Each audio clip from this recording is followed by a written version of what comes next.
সাহরি খেতে খেতে ফজরের আজান দিয়ে দিলে করণীয় কি? সাহরি খেতে খেতে যদি ফজরের আজান দিয়ে দেয় এবং ওয়াক্ত হয়ে গেছে, ওয়াক্ত মতোই আজান দেওয়া হয়েছে, আজান দেওয়া হয়েছে তার মানে ওয়াক্ত হয়ে গেছে, তখন আপনি খাচ্ছেন, তাহলে সেই রোজা আপনাকে আবার রাখতে হবে, এই রোজা হয় নাই। কারণ সাহরি খেতে হবে ফজরের ওয়াক্ত হওয়ার আগে আগে। ফজরের ওয়াক্ত শুরু হয়ে গেছে, তখনও আপনি খাওয়াতেই আছেন এবং গিলেছেন, তাহলে আপনার রোজা হবে না।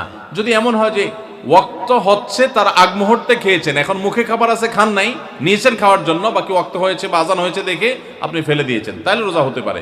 এখন দেখবেন যে ওয়াক্ত হওয়ার পরে কিছু খাইছেন কিনা, অল্প যদি খেয়ে থাকেন ওয়াক্ত হওয়ার পর, ধরুন আপনার 5:20 আজান হলো বা ওয়াক্ত হলো ফজরের, তা আপনি ঠিক 5:20 সময় অল্প একটু খেয়েছেন, এক ডুব পানি খেয়েছেন, বাস এই রোজাটা আপনার আবার রেখে দিতে হবে, কাজা করতে হবে।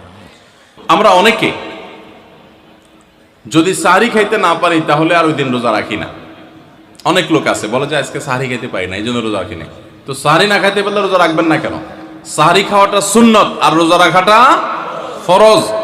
আপনার সুন্নত ছুটে গেছে, কোনো অসুবিধা নেই, সাহরি না খেলে রোজার কোনো অসুবিধা নাই। সাহরি খাওয়াটা উত্তম। নবী সাল্লাল্লাহু আলাইহি ওয়াসাল্লাম বলেছেন তাসাহহারু ফাইন্না ফিস সাহুরি বারাকা, তোমরা রাতের শেষ বেলার খানাটা, সাহরির খানাটা খাবা, এটাতে বরকত আছে, কল্যাণ আছে। দুপুরের খানায় বরকতের কোনো ঘোষণা নাই, অন্য কোনো খানায় বরকতের কোনো ঘোষণা নাই, কিন্তু সাহরির খানাতে বরকতের ঘোষণা আছে। এই জন্য আমরা সাহরির খানাটা মনে না চাইলেও অল্প স্বল্প কিছু হলেও মুখে দেওয়ার চেষ্টা করব, কারণ সেখানে বরকত আছে, কল্যাণ আছে। কিন্তু কোনো কারণে সাহরি মিস হয়ে গেছে, ঘুম থেকে উঠতে পারেন নাই, আজান হয়ে গেছে, তাহলে এই অজুহাতে রমজানের ফরজ রোজা না রাখার কোনো সুযোগ নাই। কষ্ট একটু বেশি হতে পারে ওই দিন, তাতে কিছুই হবে না, আমরা একেবারে মরে যাব না। ধৈর্য ধরা শিখতে হবে। ইমানদারকে আল্লাহ তাআলা সবর করা শেখাচ্ছেন রমজানের মাধ্যমে। এই জন্য ভাইরা, কোনোদিন সাহরি মিস হইলে ওই দিন রোজা মিস করা যাবে না। রাত 12টার পূর্বে সাহরি খেলে রোজা হবে কিনা? যদি কেউ রাত 12টার পূর্বে সাহরি খায় তাহলে রোজা হয়ে যাবে। এমনকি মধ্যরাতে কেউ, শুরুর রাতে কেউ খেয়ে শুয়ে গেছে, সাহরি আর খায় নাই, তারও রোজা হয়ে যাবে। কিন্তু সাহরি খাওয়াটা সুন্নাহ। নবী করিম সাল্লাল্লাহু আলাইহি ওয়াসাল্লাম বলেছেন তাসাহহারু ফাইন্না ফিস সাহুরি বারাকা, তোমরা সাহরি খাও, কারণ সাহরির খাবারের ভিতরে বরকত আছে। অনেক মুরব্বীরা আছেন দুপুর রাতে সাহরি খেয়ে ফেলে, গ্রামাঞ্চলে বিশেষ করে। এটা উচিত না। সাহরিটা শেষের দিকে খাওয়া সুন্নাত। সাহরি খাওয়া শেষ হবে আর ফজরের আজান, এই দুইটার মাঝখানে 50টা আয়াত তেলাওয়াতের মতো সময় থাকবে, এটা হলো সুন্নাহ।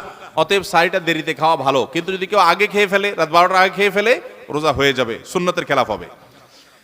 ভোর রাতে আমরা যখন সাহরি খাইতে উঠি, সাহরি খাওয়ার পর আমাদের মুখে রোজার নিয়ত করা লাগে। এটা আমরা অনেকে এখনো মনে করি, নাওয়াইতু আন আসুমা গাদান, এরপরে কি মিন শাহরি রমাদান। দেখছেন সবার কড়া কড়া মুখস্থ, মাশাআল্লাহ। হ্যাঁ, মাসনুন দোয়ার কথা যদি জিজ্ঞাসা করি তাহলে অনেকেই বলতে পারবেন না, কিন্তু যে দোয়ার কোনো ভিত্তি কোরআন হাদিসে কোথাও নাই, ওইটা সবার মুখস্থ। নকলটা সবার মুখস্থ, আসলটার খবর নাই।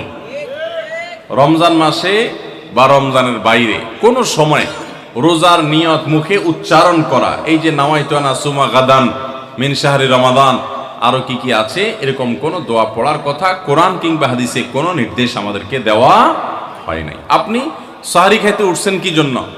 রোজা রাখার জন্য। রমজান রোজা রাখার উদ্দেশ্যে সাহরি খাইতে উঠছেন, বাস এটাই নিয়ত। নিয়ত মানে মনের উদ্দেশ্য, নিয়ত মানে কি? মনের উদ্দেশ্য। অতএব সে উদ্দেশ্য আছে, তাতে নিয়ত হয়ে গেছে। মুখের নিয়ত করাটাকে যারা জরুরি বা আবশ্যক মনে করেন তারা অবশ্যই ভুলের মধ্যে আছেন, এবং এটাকে জরুরি আবশ্যক বানানোর কারণে বেদাত হতে পারে, বরং গুনাহ হতে পারে। রমাদান কেন্দ্রিক একটা ছোট ভুল বলা যেতে পারে যে এই মুখে নাওয়াইতু আন আসুমা দোয়া পড়াটাকে আমরা জরুরি মনে করি। অনেক ক্যালেন্ডার ইত্যাদি দেখবেন এরকম, রমজানের ক্যালেন্ডার, ইফতার সাহরির ক্যালেন্ডার, ওখানে দেখবেন এরকম দোয়া দেওয়া আছে। এই দোয়ার কোনো ভিত্তি কোরআন অথবা হাদিসে নাই। নকল জিনিস বোঝার একটা সহজ পদ্ধতি বলি, এই যে দোয়া আছে নাওয়াইতু আন আসুমা গাদান, এই দোয়ার শেষে হাদিসের কিতাবের নাম, বইয়ের নাম, হাদিস নম্বর, কোনো রেফারেন্স দেখবেন না।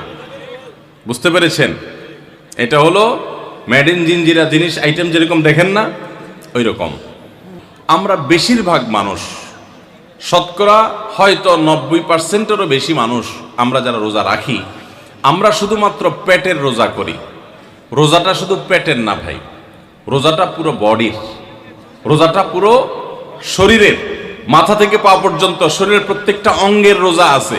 আমরা শুধু পান বা আহার থেকে, যৌনাচার থেকে বিরত থাকাটাকে রোজা মনে করি।